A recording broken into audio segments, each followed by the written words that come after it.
आज की जो हमारी क्लास रहेगी, अब हम आते हैं करंट इलेक्ट्रिसिटी पे। तो बहुत ही आसान यूनिट है, मतलब आपके यूं लगा लो इलेक्ट्रोमैग्नेटिज्म की सबसे आसान यूनिट ये है। और आसान होने का एक कारण ये भी होता है कि बच्चे 10th में भी ना सर्किट वर्किट सोल्व करके आते हैं, लगभग वैसा ही काम दोबारा से आता है। बुक से अगर मैं स्टार्टिंग करूँ, एक बार देखो मुझे, देखो introduction and then electric current, ये इस तरह से स्टार्ट हो गया। तो मैं आपसे सवाल पूछता हूँ, किताब आपके सामने खुली हुई है एनसीईआरटी, आप जवाब देंगे। क्या हमारी बॉडी में करंट फ्लो करता है? मतलब यूं नहीं कि वायर पकड़ ले तब नहीं, वैसे नॉर्मली करता है। जो हमारी बॉडी का कंट्रोल एंड कोऑर्डिनेशन है वो इलेक्ट्रिक करंट्स के थ्रू ही हो रहा होता है, ठीक है। वो जो करंट फ्लो करता है किस रेंज का होता है बताओ।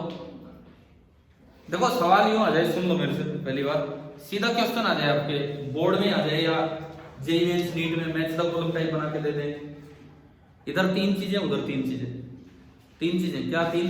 पहला मैं पूछता हूं करंट इनसाइड ह्यूमन बॉडी, दूसरा electric current in domestic supply जो अपने घर के अंदर हाउस होल्ड सप्लाई, और तीसरा लाइटनिंग करंट आसमानी बिजली का करंट। तो कितना कितना,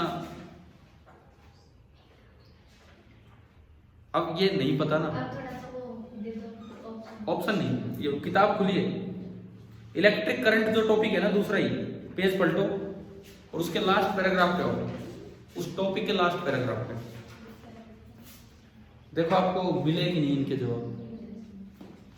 मिल गए जवाब? पेज नंबर कौन सा है? 394 या ओनली 94? पेज नंबर 94 पे यार ये देखो सीधे मेंशन कर रखे हैं, और ये बड़े आराम से ऐसा कोई भी सवाल 1 नंबर में आ सकता है, ठीक है। 2 पार्ट पूछ ले।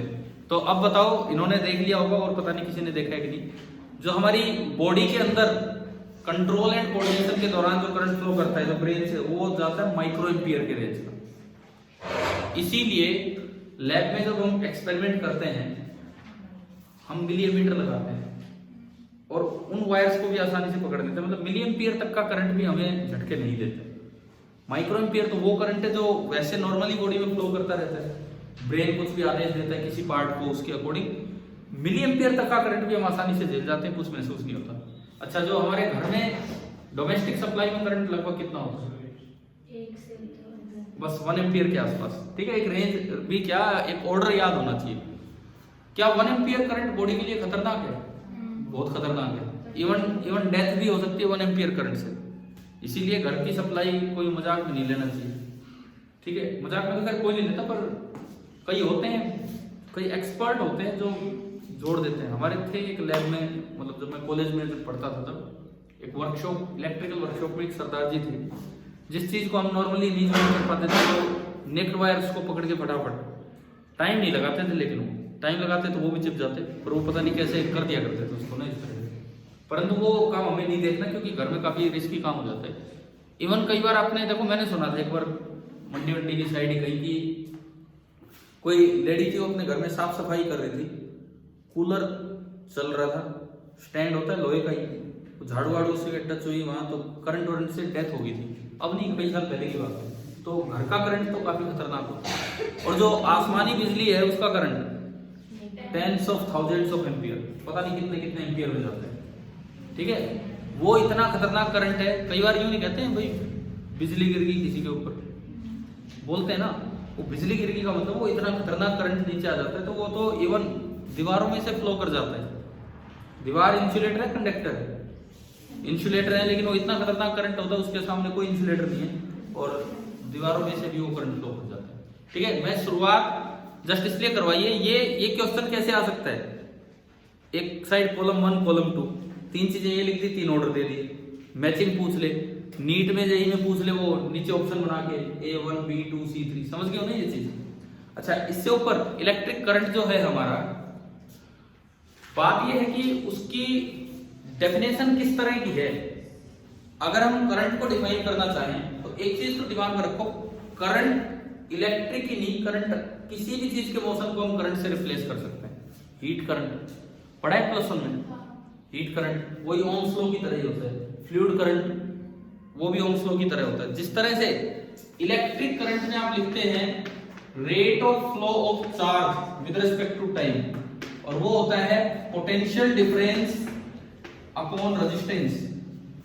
उसी तरह हीट करंट में rate of flow of energy, energy को हम कैपिटल क्यू से डिनोट करते हैं, और पोटेंशियल डिफरेंस की जगह ऊपर क्या आता है, टेम्परेचर डिफरेंस, टेम्परेचर डिफरेंस नीचे वही आता है, वही क्या आता है, यहाँ resistivity into length upon area, और रेजिस्टिविटी का रेसिप्रोकल थर्मल कंडक्टिविटी ले लेते हैं, वहां भी क्या ले सकते थे हम, लेंथ अपॉन एरिया। तो ये बिल्कुल सिमिलर चीजें हैं जो आपके +1 में यूज होती है, और ये ना एक खासकर competitive exam point of view के हिसाब से हीट ट्रांसफर एक अच्छा टॉपिक है, ये एडवांस के लिए बहुत अच्छा टॉपिक है, पूरे चांस होते हैं कि इस पे कोई सवाल है इस टाइप का। देखो ये जो जैसे +1 के जो बच्चे हैं नॉन मेडिकल वाले, मतलब नॉन मेडिकल के जो स्टूडेंट है, जो आप +1 का कोर्स करते हो, एक पार्ट हीट एंड थर्मो में होता है जिसमें पीवी ग्राफ चल रहे हैं, उनसे रिलेटेड सवाल आ रहे हैं, आइसोबैरिक आइसोकोरिक ये सब काम चल रहा है, जेईई मेंस के हिसाब से वो ज्यादा इंपॉर्टेंट पार्ट है। लेकिन जो दूसरा पार्ट है ये वाला थर्मल प्रॉपर्टीज ऑफ मैटर में आता है, जिसमें मतलब कैलोरीमेट्री तो चलो उसी में आ गया, लेकिन ये जो पार्ट है ना, ये हीट ट्रांसफर वाला, मेंस की बजाय एडवांस में इस पे आने के चांसेस ज्यादा होते हैं, इस तरह का काम है। चलिए हम आते हैं अपने इसी करंट पे लौट के, तो हम अगर इसको डिफाइन करें तो ऐसे डिफाइन हुआ है, I = dq/dt। अब आपसे यूं पूछा जाए कि अगर आपको चार्ज टाइम ग्राफ दे रखा है, तो क्या आप उस ग्राफ से करंट बता सकते हैं? चार्ज टाइम ग्राफ है, सपोज मुझे ये बताया जाए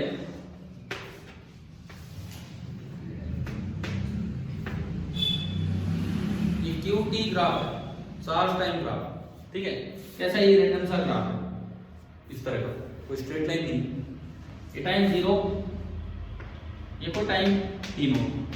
आपसे दो बातें पूछ ली जाए, इस ग्राफ से t0 टाइम पे इंस्टेंटेनियस करंट कैसे निकालें, और इस ग्राफ से 0 से t0 टाइम का एवरेज करंट कैसे निकालें, बताओ। स्लोप से क्या निकलेगा, इंस्टेंटेनियस। I का फॉर्मूला है dq/dt, differentiation of charge flow with respect to time.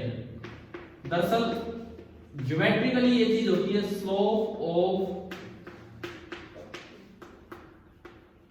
QT का, ठीक है। अगर t0 टाइम पे आपको करंट चाहिए तो आप यहां क्या डाल दीजिए, टेंजेंट डाल दीजिए। ये एंगल मान लिया हमने कितना थीटा है, तो इसकी वैल्यू तो डायरेक्टली गिवन है कितनी, 10। क्लियर है। अब बताओ एवरेज करंट कैसे होता है 0 से t0 टाइम। हाँ सही बता रहे हो। अब क्या करो, जिस पॉइंट से जिस पॉइंट के बीच में एवरेज पूछा, उन दोनों पॉइंट्स को ज्वाइन कर दो। ओरिजिन उन्होंने इसलिए बोला कि मैं 0 से t0 पूछ रहा हूँ। अब क्या करो, ग्राफ के दो पॉइंट लो, एक ये और एक ये, और इन दोनों को ज्वाइन कर दो।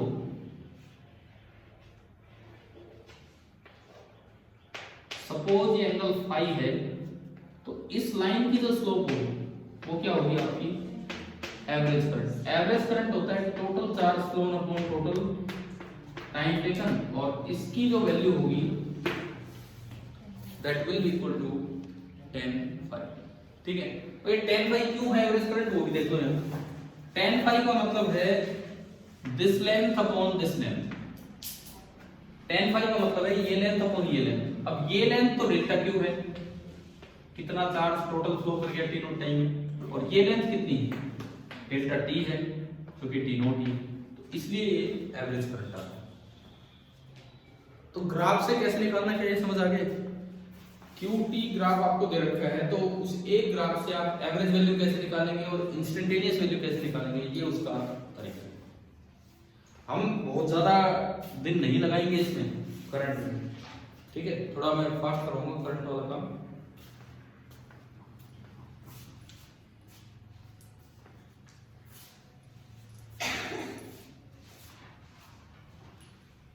अगला जेईई मेंस कब होना है, अप्रैल मार्च में। तो अगली बार दोगे, कोशिश करना कि जो 20 सवाल है 15 तक हम पहुंचेंगे। है ना, आपको एक आइडिया लग गया कि इस बार कैसा पेपर आ रहा है, नॉर्मली आ रहा होगा तो उससे देख लेना थोड़ा। एनसीईआरटी ही आती है। तो यार ये तो ना कोई नई बात नहीं है, कितने साल तो हो गए सब कहते रहते हैं।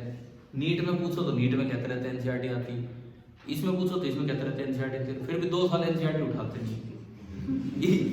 आप चलो ये तो मैं तो यहाँ बोलता रहता हूँ, चलो उसमें से करवा रहा हूँ, लेकिन मैंने तो अक्सर देखा है कि बच्चे एनसीईआरटी बुक उठाते ही नहीं है। क्या करना है उसमें, क्या है पता नहीं, इसका लेवल कम मानते हैं ज्यादा मानते हैं, क्या चक्कर है। चले भाई बिठा दो इसको।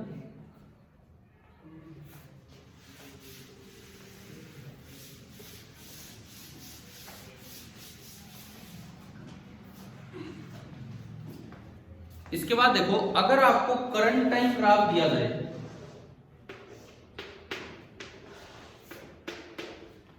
सपोज आपको कोई करंट टाइम ग्राफ दे रखा है,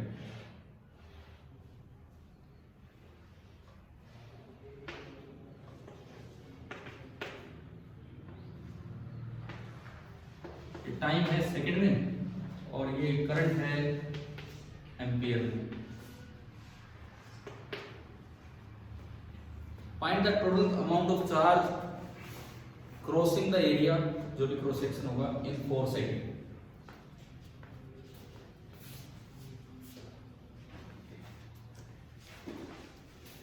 इतना total amount of charge cross करके जाएगा।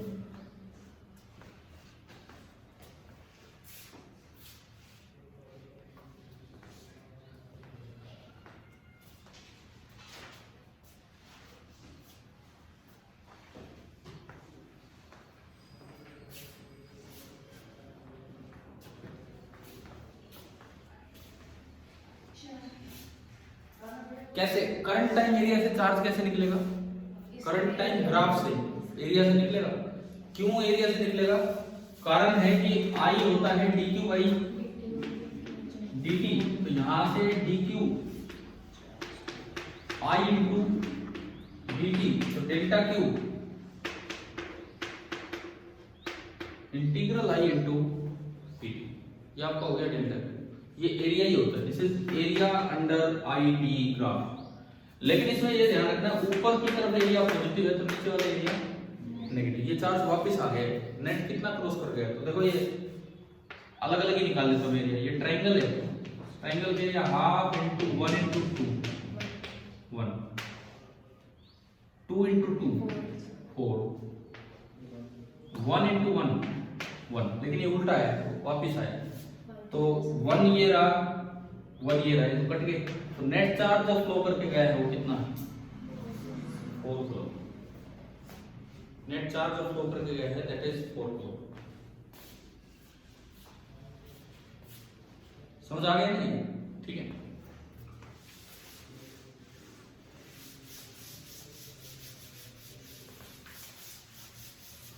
ये वो सिंपल सी बात है कि ग्राफिकली कैसे चार्ज और करंट को रिलेट करना है।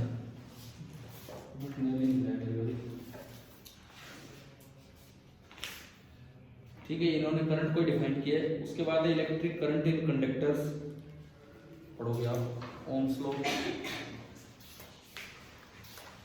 अब मैं बिल्कुल ये सीक्वेंस फॉलो नहीं कर रहा हूँ, आपको बताता हूँ। इसमें हम दोनों पार्ट करेंगे। इसमें मेनली क्या होता है, एक होता है माइक्रोस्कोपिक पार्ट और एक होता है मैक्रोस्कोपिक पार्ट। इस चैप्टर में 2 पार्ट हैं, एक माइक्रोस्कोपिक पार्ट और एक मैक्रोस्कोपिक पार्ट।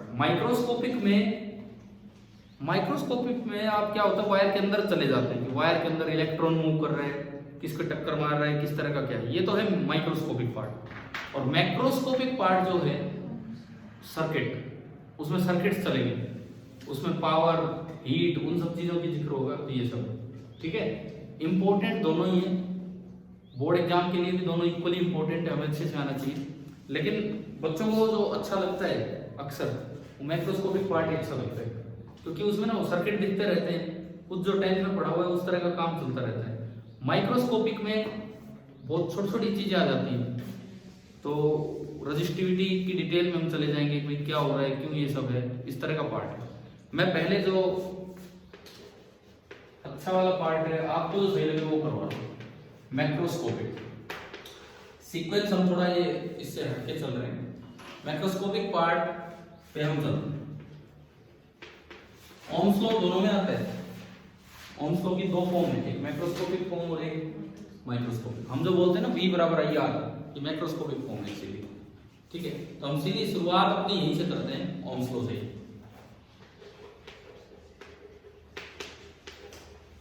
अब पहला सवाल ये आता है कि ओम्स लॉ में क्या होता है? Ohm's law V directly proportional to I कि I directly proportional to V?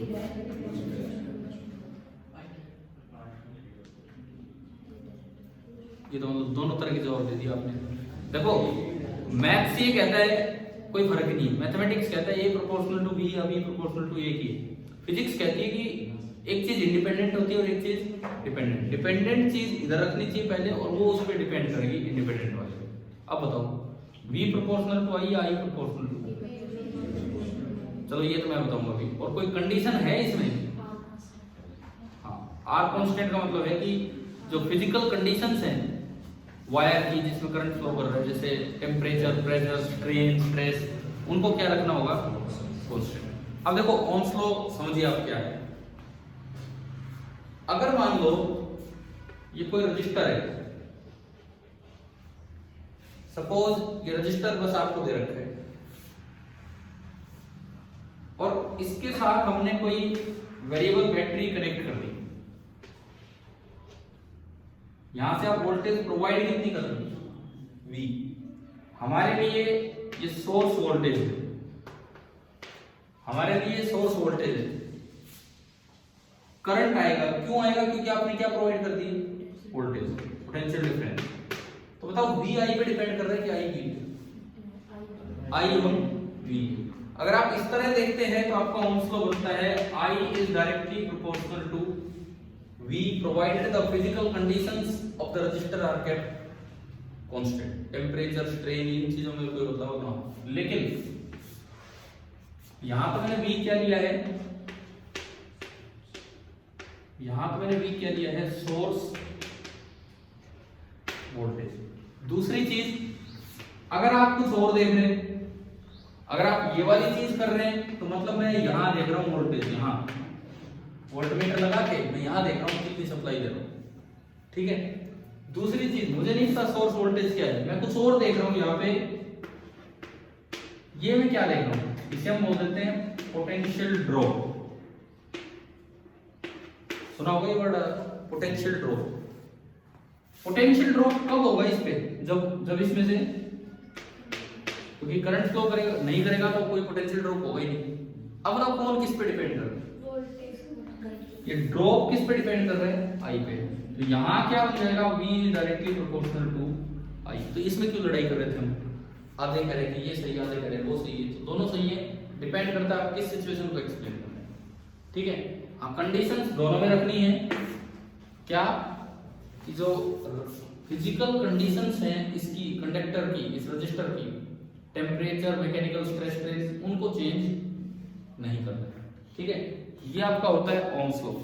और जो प्रोपोर्शनलिटी कांस्टेंट होता है, यहां तो R होता है, यहां तो प्रोपोर्शनलिटी कांस्टेंट को R बोलते हैं और वहां कंडक्टेंस बोलते हैं 1/R। यहां पे तो प्रोपोर्शनलिटी कांस्टेंट होती ही होती है, दैट इज कंडक्टेंस 1/R। और इन शॉर्ट हम इसको याद कर देते हैं V बराबर IR। समझ आ रहा है? ठीक है, अब मुझे ये बताओ, सवाल यूं बन के आ जाए, इज V बराबर IR ओम्स लॉ और नॉट? बस ये आ गया, इज V बराबर IR ओम्स लॉ और नॉट?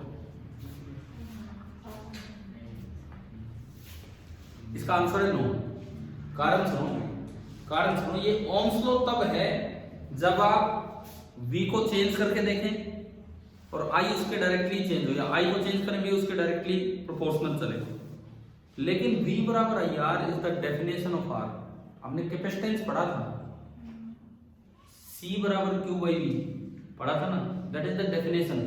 C की डेफिनेशन है, ना C Q पे डिपेंड करेगा, ना C V पे। ऐसे ही R की डेफिनेशन होती है R is equal to V by I। This is the standard definition of resistance.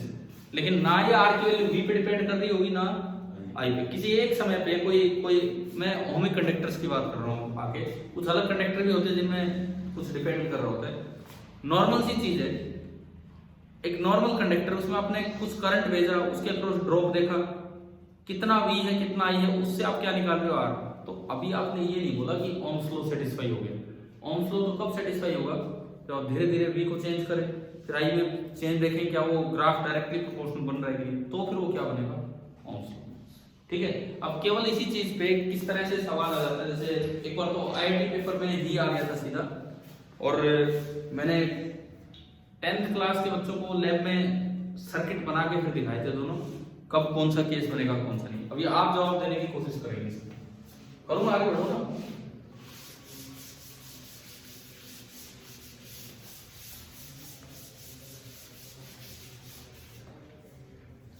देखो यूं सवाल आया, पता नहीं क्या है, मुझे याद नहीं, मैं थोड़ा सा बता रहा हूँ आपको, कुछ इस तरह से आया था, इससे मिलता जुलता। लैब में रेजिस्टेंस मेजर करने के लिए, देखो भाई हम बच्चों को लेके गए लैब में, 10th के बच्चों को, 11th 12th के बच्चे तो कहाँ करते हैं ओम्स लॉ, बोला हम ओम्स लॉ करेंगे, ये तो 10th वाले कर लेंगे। अब लैब में लेके गए तो वहां क्या है, एक तो रखा होता है अपैरेटस, उससे करने का कोई बेनिफिट ही नहीं है, उसमें तो कुछ नहीं करना, अपैरेटस का प्लग लगाओ, मतलब उसको और ऑन करो, अपने आप टक टक टक करते रहो, दिखता रहेगा हाँ भाई अभी बढ़ गया, ये बढ़ गया, अभी बढ़ गया, उससे कहीं कुछ समझ नहीं आता कौन सा कनेक्शन है, क्या है क्या नहीं। दूसरा जो तरीका है जो नॉर्मली बच्चे करते हैं तो समझते हैं, उनको एक वायर दो, रजिस्टिव वायर, लैब में कनेक्टिंग वायर होती है और एक रजिस्टिव वायर होती है, कैसे पहचानोगे, पता है, नहीं पता, सुनो, कनेक्टिंग वायर पे कपड़े पहना रखे होते हैं, व्हाइट कलर की ऊपर से इंसुलेटर लगा होता है, और रजिस्टिव वायर अपने नेक्ड अवस्था में होती है जो भी है, ठीक है ना, इस तरह से रहती है। अब एक दिन मैंने लैब में कहा एक बच्चे से, इनमें से वो उठा के लाओ कनेक्टिंग वायर, वो क्या उठा ले गया, वो ना ना ना वो रजिस्टिव वायर भी नहीं उठा ले गया, वो भी नहीं उठा, डोरी होती है, डोरी सिंपल, वो उठा लेगा, बोले सर आपने कहा था व्हाइट कलर की, अरे तो व्हाइट कलर का वो उनके लिए था, तो पेंडुलम से वो अटैच करके करवाना था, उससे थोड़ी वो कनेक्टिंग वायर का काम करेगा। तो ये देखो, ये जो कोई भी रजिस्टर है, ये एक वायर दी गई बच्चे को, ठीक है, अब दो बच्चों को दो वायर दी गई, पूरा ऑपरेटर सेट दे दिया, अलग अलग ammeter, voltmeter, battery eliminator और ये सब। अब बोला गया है कि भाई अपने कनेक्शन करो इसकी रेजिस्टेंस निकालने के लिए। तो पहला जो काम करना होता है लैब में, अरे बहुत जरूरी है जानना, आसान एक्सपेरिमेंट है, 10th में भी होता है 12th में भी होता है, और अब तो धीरे धीरे इन पे भी सवाल ना केवल बोर्ड में बल्कि आपके उन पेपर्स में भी आने लगे हैं, ठीक है, और ये तो जेईई में कई साल पहले भी आ चुका है। देखो इसमें क्या था,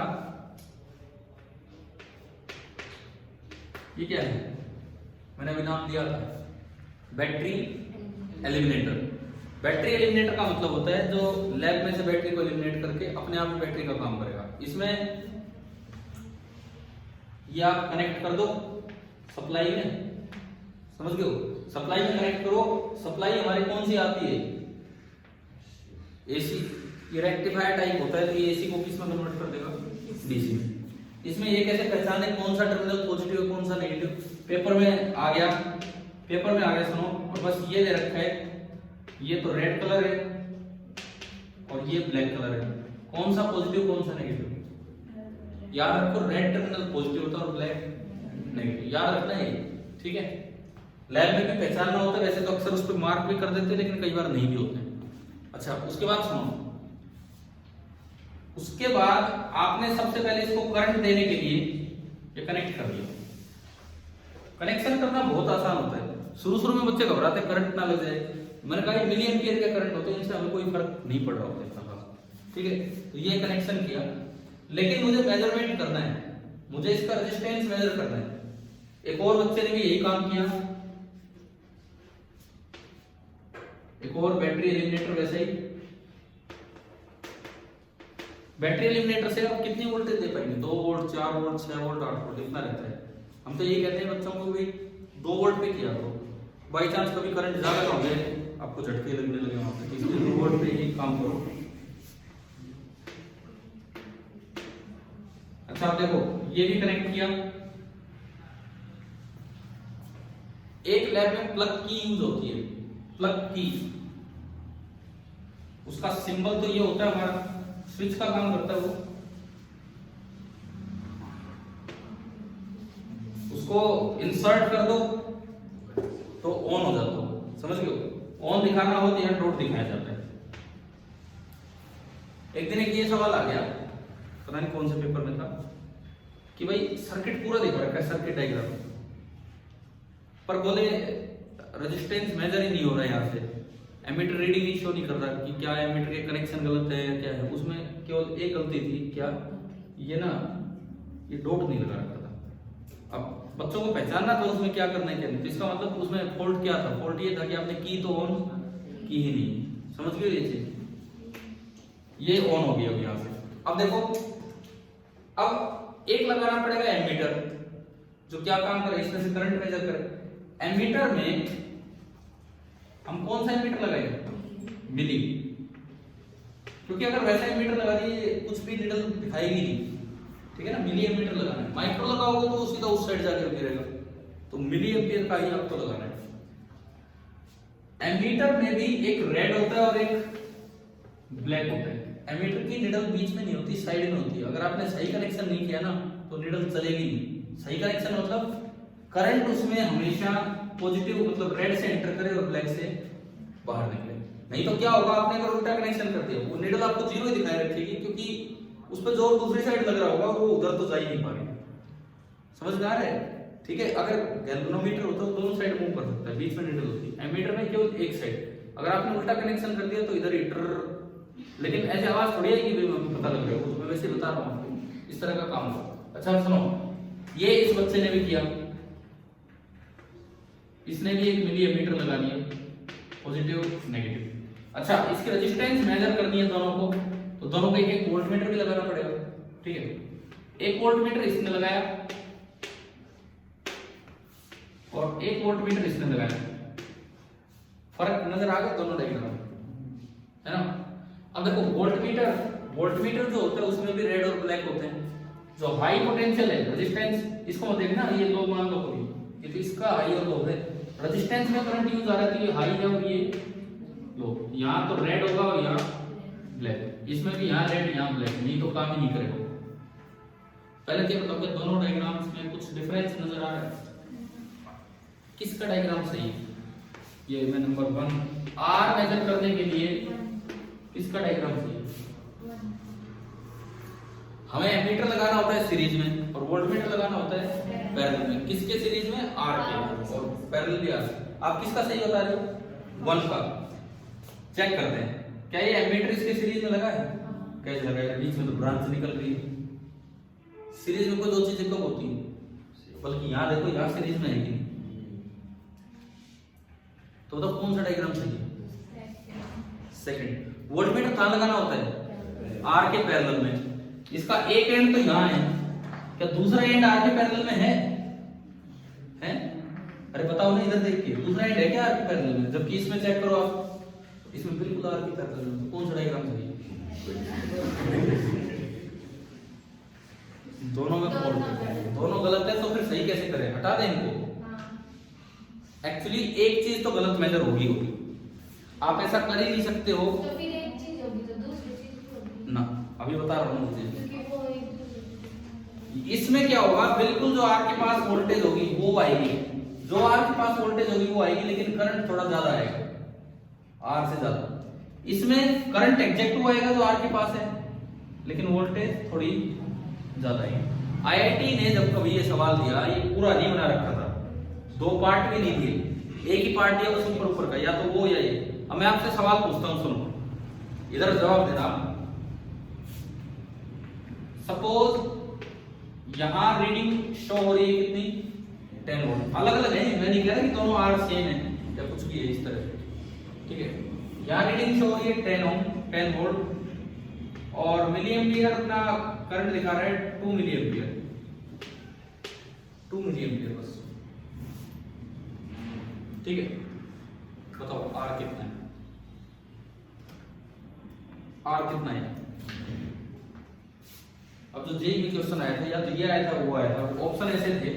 पहला ऑप्शन R इक्वल टू अपना पहला ऑप्शन 10/2 V बाई आर ही तो करना, V बाई आई करना होगा हमें, V बराबर आई आर तो V बाई आई 10/2 मिली 5000, ठीक है 5 किलो 5 के लिख देते हैं। दूसरा लेस देन 5 के, तीसरा ग्रेटर देन 5 के, एंड चौथा है can not tell. Less than 5।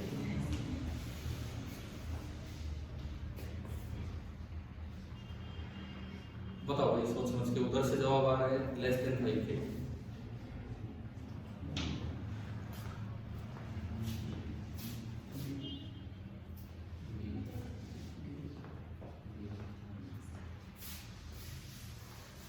देखो सुनो, क्या ये बिल्कुल एग्जैक्ट सही मतलब वोल्टेज दिखा रहा है? अभी दिखा रहा है। करंट यहां है 2, असल में तो करंट इसमें 2 से कम है ना, असल में तो करंट 2 से कम है, मान लो 1 है, सपोज 1 है भाई, 2 से कम कोई भी मान सकते हो, मान लो 1 है। अगर 1 करंट है, इससे कम कुछ भी मानो, 1 करंट है तो 10/1 कितना हो गया? 1000। तो ये दोनों लेस देन 5 बता रहे थे इतनी जल्दी, है ना, वो -1 नंबर लगे, वही बात नहीं। सुनो, ये ऐसे सवाल यूं तो फंसा देते हैं, हम बड़ा श्योरली मार्क करके आ जाते हैं और ये यहाँ पे दिक्कत हो जाती है। क्या आंसर आएगा इसका? जो R है दरअसल दैट इज ग्रेटर देन 5। कई तो यही लगाया थे, बोले इसमें कौन सी बड़ी बात है भाई, अरे तो ये किस लिए दे रखा है सवाल, इसलिए दे रखा है। ऐसे ऑप्शन अगर आए ना, हाँ अगर ऑप्शन होता 5 to 10 तो 10 नहीं लगा, क्या नहीं 5 to 10 यूं हो तो ग्रेटर वाले ने 10 लगाया, फिर तो आप 5 ही लगा के आओ, क्योंकि वो आपसे फिर इसमें इन चीजों पे जा ही नहीं रहे, थोड़ा थोड़ा फर्क होता है, लेकिन फिर वो एग्जैक्ट वैल्यू आपसे पूछ रहे तो नियरली 5 हो गए। क्या ये समझ आ गया? अब देखो उधर चलो, अब तो खैर आसान है आपके लिए बताना। फिर से मैं कहता हूं, मान लो ये रीडिंग है 10 वोल्ट और ये रीडिंग है 2 मिली एम्पियर। आर के मैंने वही ऑप्शन बनाए, ए ऑप्शन इक्वल टू 5 के, बी लेस देन 5 के, सी ग्रेटर देन 5 के और डी कैन नॉट टेल। अभी थोड़ा इसको भूल जाओ, इसका क्या आंसर आएगा उधर सोच के देखो अपने तरीके से,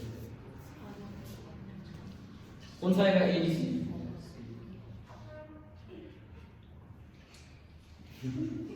बताओ, पहला बता रहे हैं।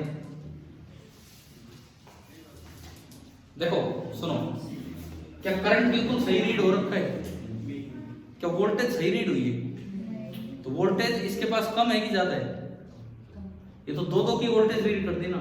इसके पास तो वोल्टेज 10 से कम 8 मान लो, ऐसे ही तो करेंगे हम, 10 से कम आप 8 मान लो, तो 8/2 मिली तो 4000 के आ गया, यानी कि R इज लेस देन। ये जो सवाल है ये ऐसा नहीं कि लैब में जाओ तभी हो पाएंगे आपसे, लेकिन इनके लिए थोड़े से बेसिक कॉन्सेप्ट अपने ठीक होने चाहिए। अब जेई में या तो ये वाला आया था या ये वाला आया था, इनमें से कोई एक आ चुका है पहले। कोई और डाउट अभी समझ आ गई?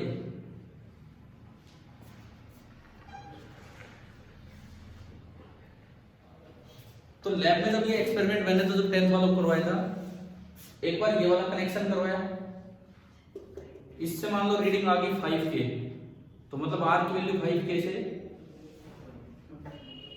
ज्यादा है। फिर ये वाले कनेक्शन करवाए, इससे मान लो रीडिंग आ गई ज्यादा है, 5 के नहीं आनी, वो उसी में करवाया था, उससे मान लो रीडिंग आ गई 6 के, तो मतलब 6 के से R की वैल्यू कम है, तो हमें एक रेंज मिल गई थी 5 के से 6 के। ये तो मैंने 2 अलग-अलग क्वेश्चंस दिए, एक ही चीज में करोगे तो इस तरह से वैल्यू आएगी। तो फिर मैंने कहा था कि इनकी आप एवरेज ले लो और वो आपकी वैल्यू देगी। समझ रहे हो कैसे क्या है? अब मैं इस सवाल को थोड़ा आगे बढ़ाता हूं,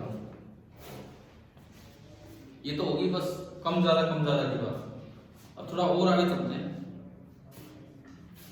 जैसे ये वोल्टमीटर है, आपको इसकी रेजिस्टेंस दे दी। आइडियल ही वोल्टमीटर होता ना तब तो इनफाइनाइट रेजिस्टेंस होती। भाई अगर आइडियल वोल्टमीटर और एमीटर होते तो आंसर क्या होता? इक्वल टू आइडियल वोल्टमीटर और एमीटर होते ना, आइडियल वोल्टमीटर मतलब इनफाइनाइट रेजिस्टेंस, तो क्या उधर कोई करंट जाएगा? नहीं जाएगा, तो ये सही रीडिंग देगा। आइडियल एमीटर मतलब जीरो रेजिस्टेंस, तो क्या यहाँ कोई ड्रॉप होगा? नहीं होगा। तो समझ गए हो ना ये चीज? आइडियल वर्ड अगर आ जाए तो इक्वल टू ही हो जाना है, लेकिन अगर आइडियल वर्ड नहीं आया और इस तरह के लेस देन ग्रेटर देन वाले ऑप्शन है तो मतलब रियल है, रियल है। ठीक है, अब मेरा अगला सवाल सुनो। आपने अभी ये निकाला या आपने ये पता लगा लिया कि this is greater than 5K, reading आपको दे रखी है। ठीक है, अब मुझे वोल्टमीटर की रेजिस्टेंस दे दी, वोल्टमीटर की रेजिस्टेंस दे दी जैसे 5K। अकेले वोल्टमीटर की रेजिस्टेंस ही 5K हाई होती है, इसलिए मैं ये ले रहा हूं। अकेले वोल्टमीटर की रेजिस्टेंस है 5K। अब बताओ R कितना है? ये रीडिंग है और R की वैल्यू बतानी है अगर वोल्टमीटर की रेजिस्टेंस 5000 ओम है तो। रीडिंग दिख रही है आपको? यहाँ ये 10 वोल्ट दिखा रहा है और ये 2 मिली एम्पियर।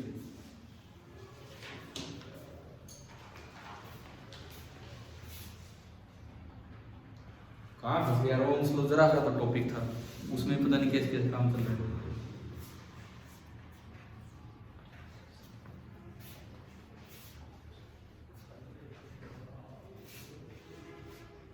अरे अमन बताओ यार, कुछ सोचा भी करो कभी किस तरह से करना चाहिए। मुझे ये बताओ, मैं आपको हिंट देता हूँ, सुनो। सवाल समझ आ गया? ये वोल्टमीटर दिखा रहा है 10 वोल्ट, ये कितना दिखा रहा है? ना, 0 नहीं। ये दिखा रहा है 2 मिली एम्पियर, ये दिखा रहा है 2 मिली एम्पियर, और वोल्टमीटर की खुद की रेजिस्टेंस देनी 5000 ओम। तो आपको बताना है कि इस R की वैल्यू क्या होगी।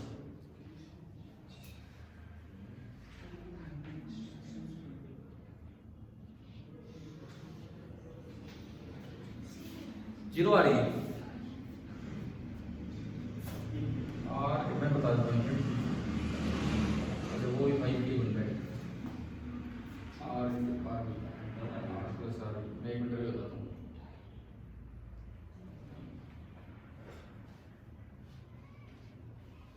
ठीक है, जीरो रहेगा। ये मैंने वो ध्यान नहीं दिया, 5K ही वैल्यू चल रही है। मैं थोड़ा इसको चेंज करता हूँ, थोड़ा मैं इसको चेंज कर रहा हूँ। सपोज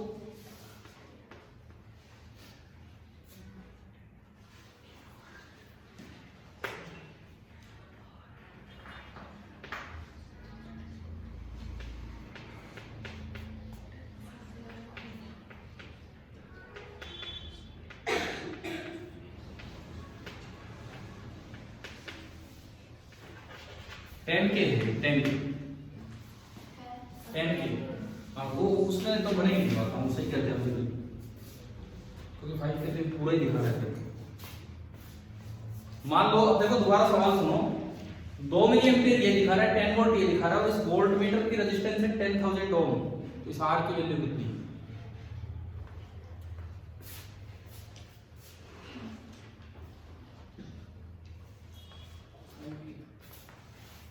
फाइव के हो सकता है पर नहीं हो सकता है। 5K तो यार ये आ रहा है, ये हो ही नहीं सकता।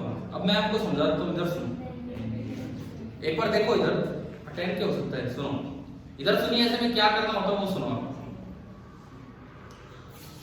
ऐसे में आप क्या करो, आपको यहां करंट दिख रहा है, यहां कितना करंट जा रहा है?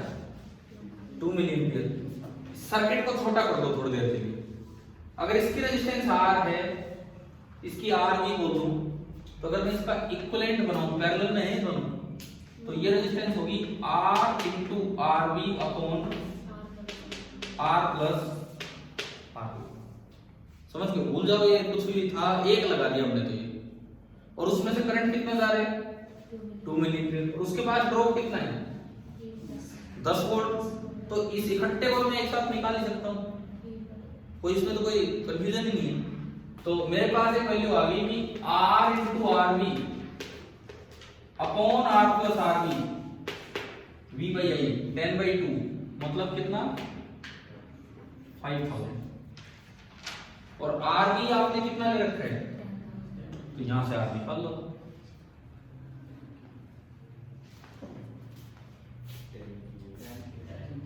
10 के आ गया। और देखो क्या हमारा ये आंसर मैच हो रहा है फिर भाई, क्या था r ग्रेटर देन 5 के था ना, और आप उसको सोल्व करोगे तो 10 के आ रहा है आंसर।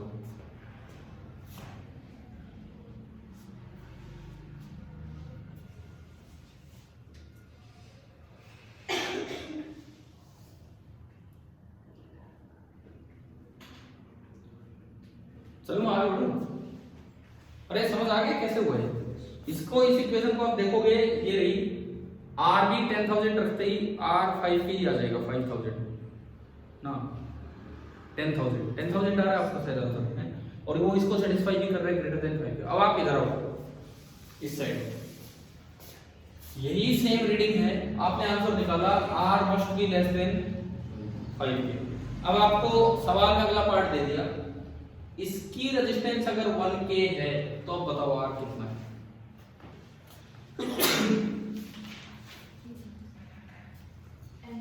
बाकी सब सेम है। एमीटर की रेजिस्टेंस अगर 1K है 1000, अब आपको बताना है कि R कितना होगा। हाँ सही है, सही बिल्कुल सही। देखो इसको समेट के छोटा कर लो, इसको समेट के छोटा कर लो तो R प्लस R बनेगा, ये R प्लस R है। और उसकी घंटी वैल्यू तो भी भाई यही दिखाई रहा हूं, उसमें तो कोई कंफ्यूजन ही नहीं है भाई। पूरे के पास वोल्टेज 10 और पूरे में से करंट कितना है 2, यानी कि R plus RA that is equal to 5K 10/2।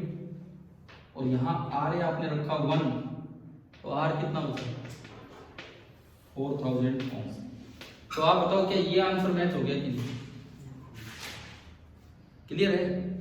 देखो जब कभी जैसे बच्चे लैब में चले जाते हैं तो थोड़ा और परमानेंटली ये चीजें दिमाग में आ जाती हैं, बिकॉज उसी में आप दोनों कनेक्शन करके देख रहे होते हैं। एक बार रीडिंग कम आती है, एक बार रीडिंग ज्यादा आती है। लेकिन मुझे लगता है कि अगर लैब में नहीं भी गए हैं तो भी शायद ये चीजें याद रह सकती हैं। तरीका आ गया ना समझ? ओम्स लॉ पे इस तरह के सवाल आने के चांसेस हैं। पहले तो कॉम्पिटिटिव एग्जाम्स में रहा करते थे, इस साल केस स्टडी में ऐसा सवाल बन के आ सकता है। पूरा एक अच्छा सा केस बन जाएगा ओम्स लॉ पे, समझ लो। कभी ये कनेक्शन है, कभी ये कनेक्शन है, उसमें ये भी ऑप्शन आ गया।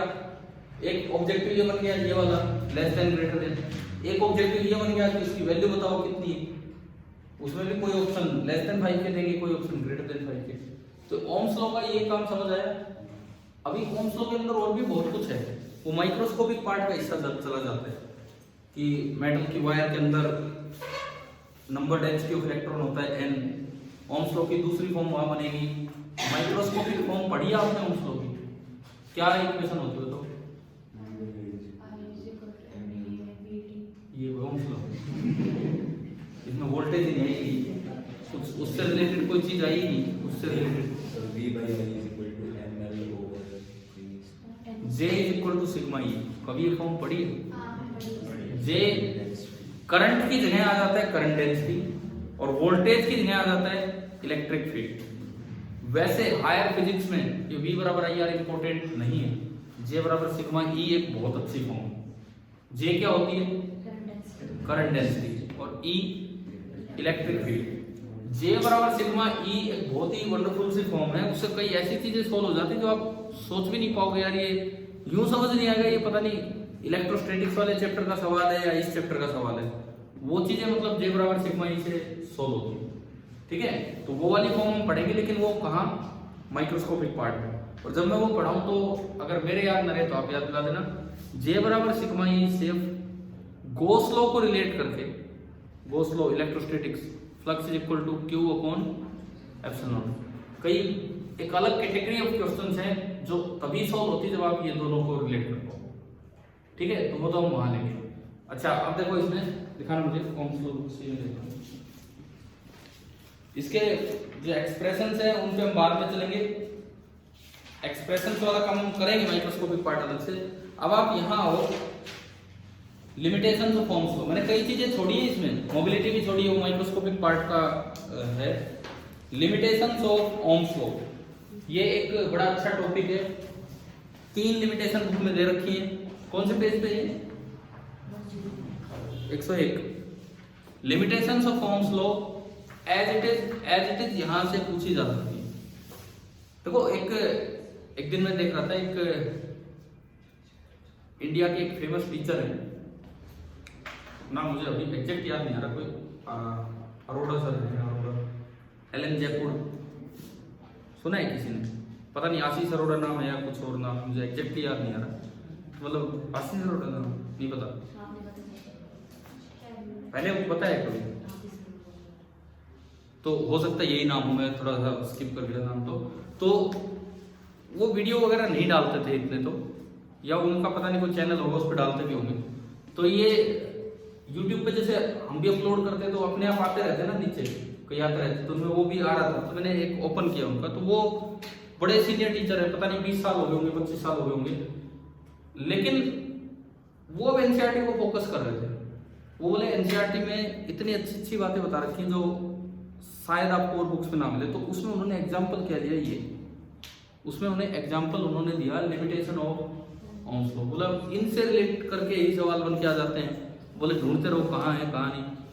अब उनकी वो बात सुन के मुझे तो इतना वो नहीं लग रहा था, बहुत अच्छी अच्छी चीजें, क्योंकि हम तो ये करवा ही रहे हैं लिमिटेशन ऑफ ओम्स लॉ ये सब, लेकिन जो बच्चा अगर एनसीईआरटी नहीं करके जा रहा है तो उसके लिए यही बड़ा सरप्राइजिंग सा टॉपिक है कि भाई ओम्स लॉ की 3 कमियां बता दी। पहली कमी पढ़ो अपनी किताब से कि अगर आप वोल्टेज और आई का डायरेक्ट रिलेशन है कुछ देर, लेकिन अगर आप ज्यादा वोल्टेज बढ़ा देते हो या ज्यादा करंट बढ़ा देते हो तो उसके बाद वो ग्राफ डेविएट होने लग जाता है। क्यों डेविएट होने लगता है उसका कारण भी लेंगे। देखो ये बेटा तो ये आगे सुनो,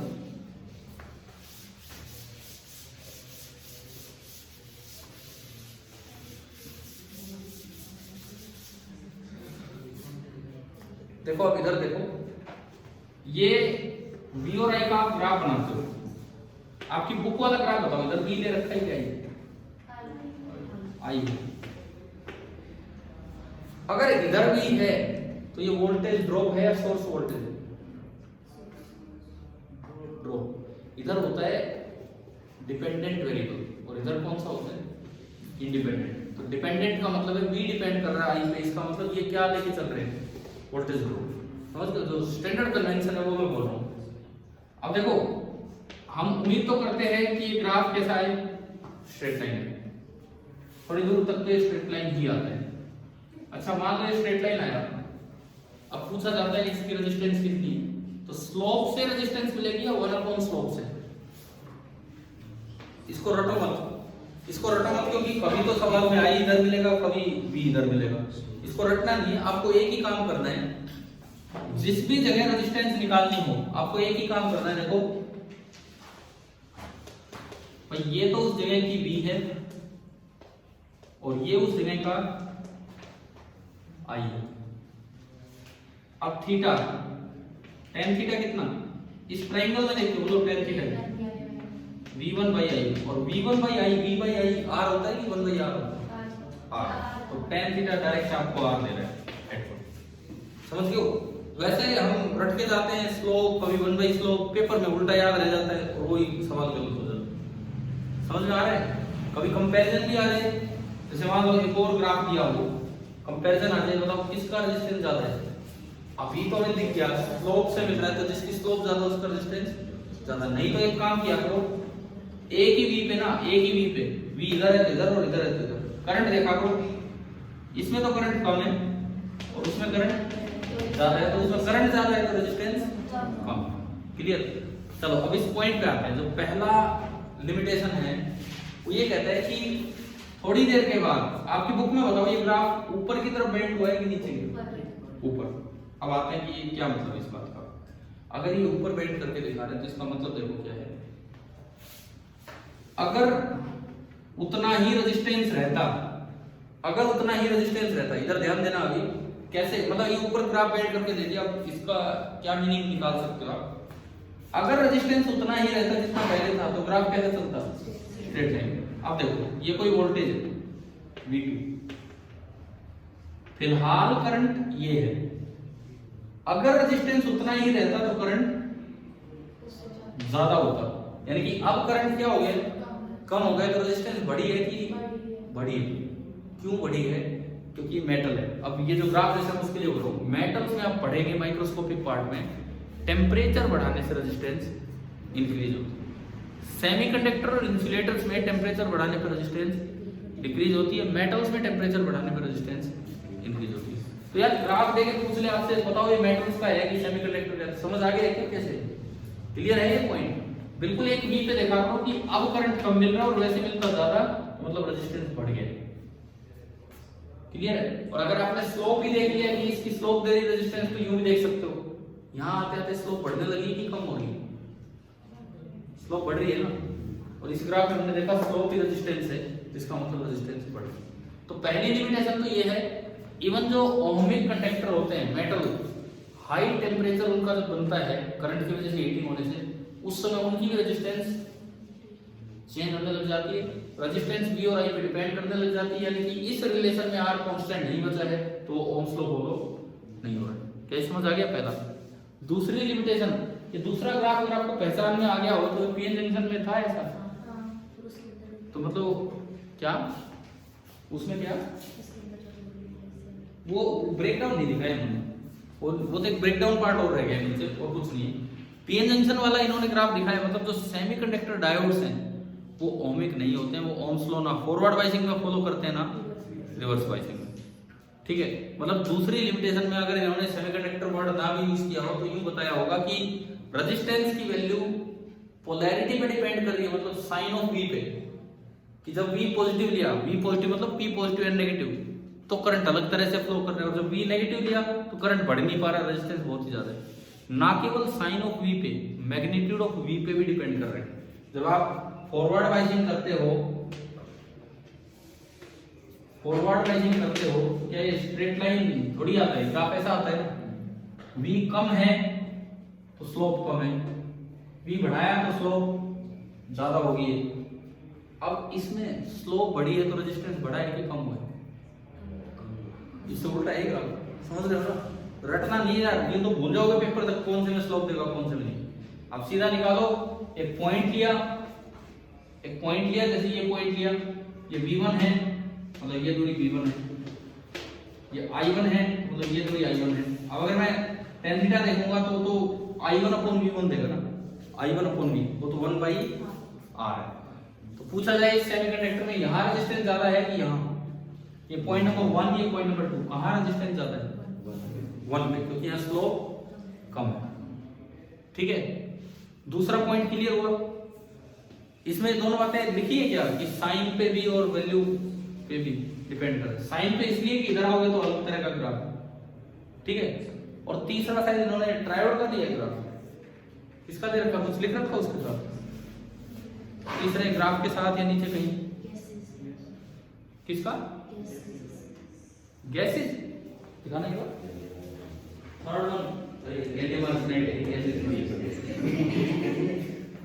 गैलियम आर्सेनाइड है, ठीक है, कोई नहीं। ये तीसरे में एक और चीज आपको दिखा रहा है, वो भी एक अच्छी सी ग्राफ में बताया गैलियम आर्सेनाइड जैसों के लिए। ये कह रहा है कि ग्राफ है ना यूं गया लेकिन ये यूं आ गया। यूं आने का क्या मतलब है? नेगेटिव रेजिस्टेंस का भी रीजन है भाई। अगर स्लोप ऐसे जा रही है तो रेजिस्टेंस कैसी हो रही है? नेगेटिव। नॉर्मल मटेरियल जो हम पढ़ेंगे इस चैप्टर में उनमें हम रेजिस्टेंस नेगेटिव कंसीडर नहीं करते हैं। दूसरी बात, यूनिक रेजिस्टेंस नहीं है।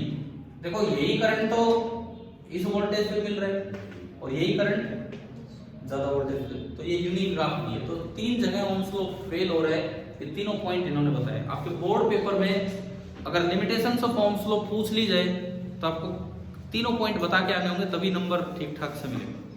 ठीक है, चलो भाई यहाँ तक समझ आया।